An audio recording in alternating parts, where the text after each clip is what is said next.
Consideration of Lake County Social Services CalFresh and Medi-Cal program update. That's item 7.9.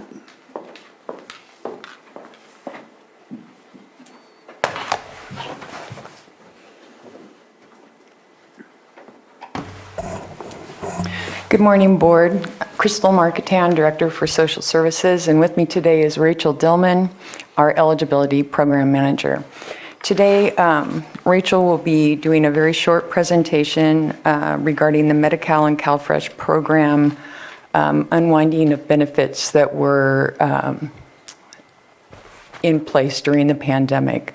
And so this will have a significant impact on both people living, citizens of Lake County, and also the economy. And so we want to make sure that everyone is aware that this is happening. Rachel? All right, thank you. As Crystal said, my name is Rachel Zillman. I'm a program manager at Lake County Social Services, and I have some program updates for you and the public today on Medi-Cal and CalFresh benefits. We're going back to business as usual, essentially, is what's happening as the COVID waivers come to an end with the end of the public health emergency declarations. So the updates I have for you today are with regard to CalFresh and Medi-Cal, and then I'll touch on PEBT. So the largest impact is going to be regarding the end of CalFresh emergency allotments. CalFresh, if you don't know what the program is formerly known as food stamps. It provides assistance to low-income families to purchase food.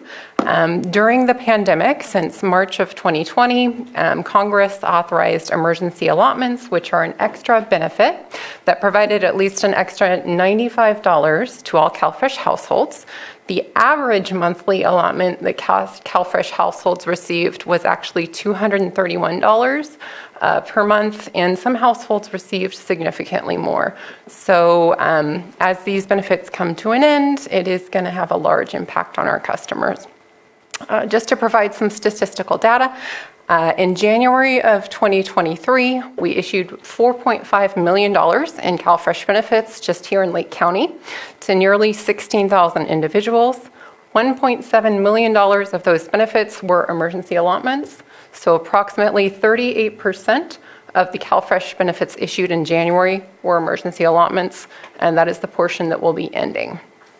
The emergency allotments are ending in March 2023. The last issuance will be on March 26th. So notices have gone out to all of our CalFresh customers. Those notices started mailing the week of January 17th. And we do recognize this is going to create a huge economic impact on our recipients as well as the local economy. So we're trying to get the word out here so people can be as prepared as possible. Every dollar in CalFresh benefits does generate approximately $1.50 in local economic activity. This is a change in law, so we are not able to issue emergency allotments beyond the end of these benefits. So for our customers, what happens next? They are going to get less CalFresh starting in April of 2023. The regular issuance is the amount put on the customer's EBT card between the 1st and the 10th of the month. And those benefits are based on their individual circumstances, such as their household size and income. And as I said, this is a mass change, so it's a law change. There's nothing we can do to issue special emergency allotments beyond the end of these benefits. A state hearing judge will not be able to order us to pay these benefits beyond their end. So we do want customers to be aware of the food bank resources available to them. The best place to get that information would be on our Facebook page. We have it pinned to the top of our page. That's Lake County Social Services. And if they have any questions, they can give us a call. The state hotline for emergency allotments is 1-888-445-1955, or they can give our office a call, 707-995-4200. Another update with regard to the CalFresh program is that temporary student exemptions are ending. The pre-pandemic student exemptions will continue to exist, But during the pandemic, there were 2 special exemptions for students that would allow them to enroll in the CalFresh program. And that was students eligible for work study and students with expected family contribution of $0 in financial aid. When the federal public health emergency ends on May 11th, these exemptions will go away. So new applicants, the old rules will be applied to. And students currently receiving CalFresh will not have the new rules applied until the recertification is due. So over the next year, as they recertify their eligibility for benefits, we'll re-examine their situation and help them move into a different exemption if they're eligible for a different exemption. So students right now don't need to do anything. And the last big change is the end of Medi-Cal continuous coverage. So Medi-Cal provides health insurance to low and middle income families, and continuous coverage ensured with few exceptions that people on Medi-Cal kept their Medi-Cal coverage throughout the pandemic. So as this waiver unwinds, our goal is to keep as many people who remain eligible enrolled in Medi-Cal, and if they are no longer eligible, to transition them over into Covered California. So as a data point, in Lake County, we have over 30,000 individuals enrolled in Medi-Cal as of December of 2022, and we will have 12 months to recertify everybody's eligibility. We start processing recertifications in June of 2023, with the first potential month where customers would lose benefits being July of 2023. So informational notices regarding this change to Medi-Cal recipients have also already started mailing. Those started going out in February. And right now, what beneficiaries should do is make sure we have their correct mailing address. The best way to do that, you can give us a call, 707-995-4200.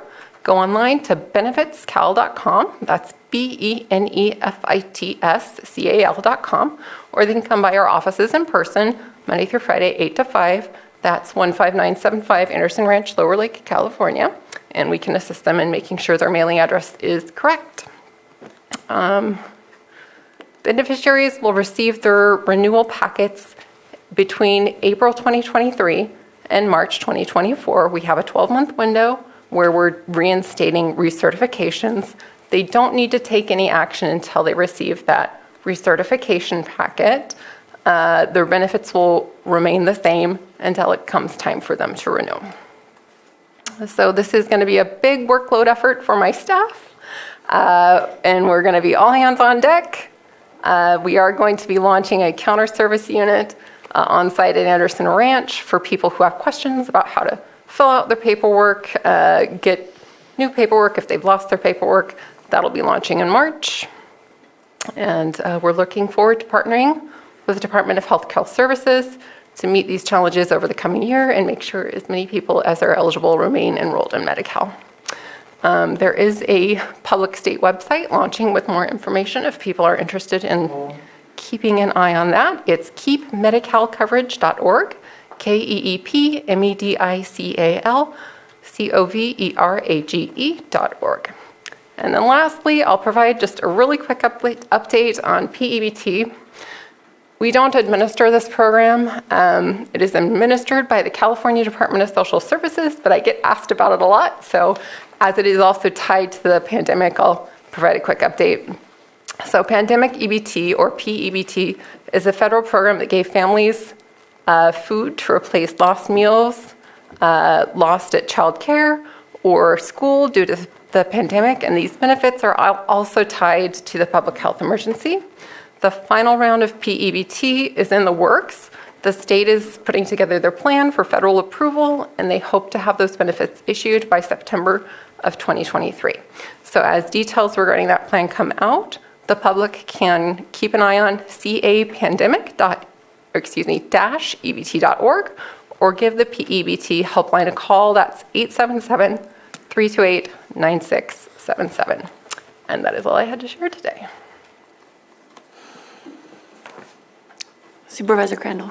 Yeah, thank you for that report or that presentation. I just wanted to highlight that SNAP, which is basically hand in hand with CalFresh, right? It's the same thing. SNAP is the federal name for it, and CalFresh is what California calls it. It helps for people to know that because a lot of times, when you watch the news, you hear them say SNAP. And so, and it was discussed quite frequently in the fly-in that I had in DC in visiting the representatives and even in the NACO conference. And when we went to Feinstein and Thompson's office and the others, I didn't attend those, but it was discussed, and they're worried throughout this year that it might be attacked, if that makes any sense. Not attacked, but it might be, yes, or an attempt to reform and reduce or something along those lines. So I know that was advocated on our behalf because a lot of our counties have the same amount of citizens that qualify for this benefit. In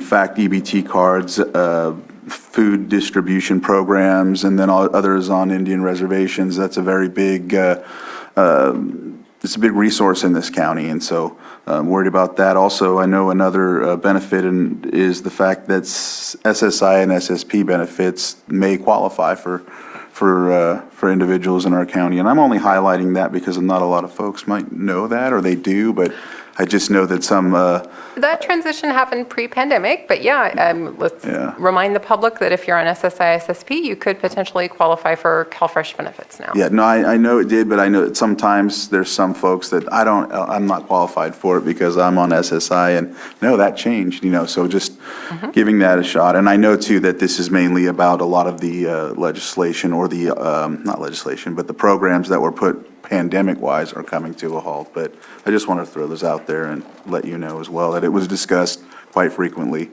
in DC. Yeah, it's certainly a big change. I mean, these benefits have been issuing for 3 years now, so we're aware that's going to be a big impact to a lot of family budgets. So trying to get the word out so people are prepared. Thanks.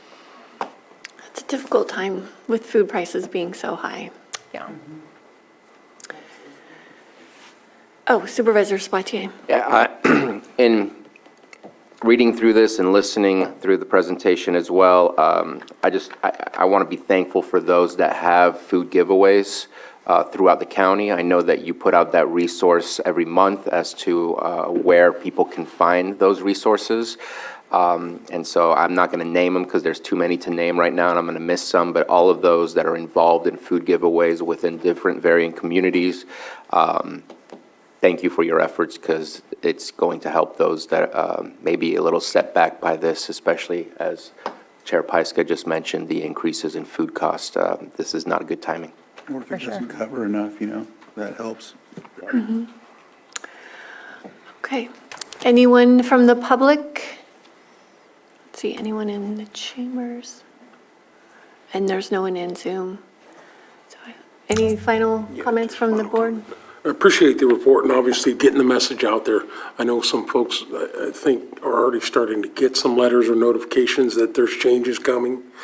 I'd appreciate, as we're rolling through it and things are happening, maybe a 6-month follow-up of this is what, this is how many the cases that are affected in here. But I know it's going to affect a lot of people in the county. Like I said, I've got, family members or other folks that are on some of these programs, and they're already talking about some large decreases in some cases where we're getting $150, now you're going to get $17. Right. So it's going to be challenging as we move through that. So I'd just appreciate kind of over the next 18 months or whenever everything's rolling, we're being cut off, that we get some reports on that. So I'm in favor of that. Yep. yeah.